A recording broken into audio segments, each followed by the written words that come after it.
o Giovanni Doliti, pesquisador do Centro Nacional de Monitoração e Alerta de Desastres Naturais. Giovanni, muito obrigado por atender a Nova Brasil. Bom dia, Heródoto. Prazer estar aqui. Giovanni, dá para dizer... Quais são as hipóteses, então, para justificar umas chuvas tão intensas, hein, Giovanni?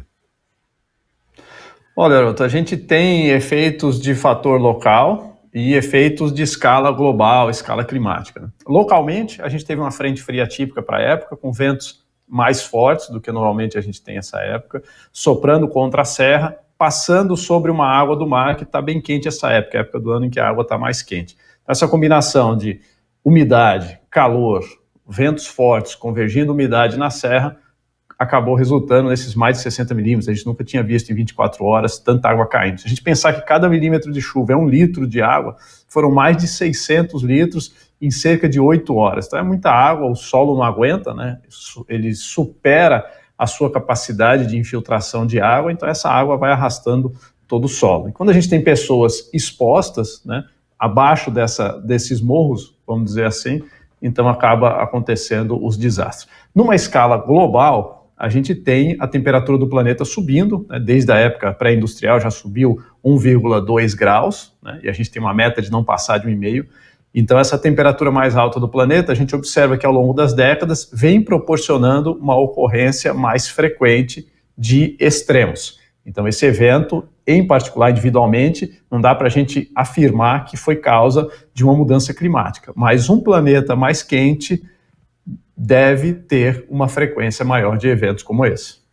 Giovanni, hoje os cientistas, de forma geral, todos eles são concordes em que realmente o planeta está passando por um aquecimento? Eu me lembro que há um tempo atrás havia quem divergia, e havia até debate e tal, mas essa hipótese é uma hipótese científica que se comprovou? Ela vem ganhando cada vez mais força, Heródoto. Algumas décadas atrás, o número de pesquisadores que não concordava e tinha outras hipóteses era maior, e esse número vem diminuindo. A gente ainda encontra um ou outro que insiste, né, na hipótese de que não está aquecendo, mas a esmagadora maioria dos cientistas e pesquisadores já concordam, já se convenceram de que o nosso planeta está, de fato, num processo de aquecimento. E mais do que isso, né, uma outra discussão é, tudo bem, está aquecendo, mas o homem tem culpa nisso? Né? Qual é a culpa do homem? Então, o último relatório do painel intergovernamental para mudanças climáticas, que reúne centenas de pesquisadores do mundo todo, afirma com um alto grau de confiança de que o homem tem realmente uma função nesse aquecimento. A gente já não discute mais se está esquentando, né? Tá, a imensa maioria concorda que sim. Agora a gente entra em qual o tamanho da participação do homem que existe. Entendo. Agora, Giovanni, quer dizer, então com isso a gente pode ir em direção do quê? De extremos. Ou chove muito, ou chove pouco. Quando chove, chove tudo de uma vez, é por aí? É bem por aí, Heródoto. Isso porque esse aquecimento do planeta, que a gente coloca em curvas, né, lineares, que vai subindo, na verdade ele não acontece assim em todo lugar, a todo momento, né? É um sistema de uma camada gasosa, né, um fluido que a gente tem envolvendo o nosso planeta, o envelope, tem os oceanos, tem os continentes. Então esse aquecimento ele acontece de forma irregular, não ao mesmo tempo e não em todo o planeta. Isso gera desequilíbrios de temperatura. E a atmosfera se move para buscar esse equilíbrio.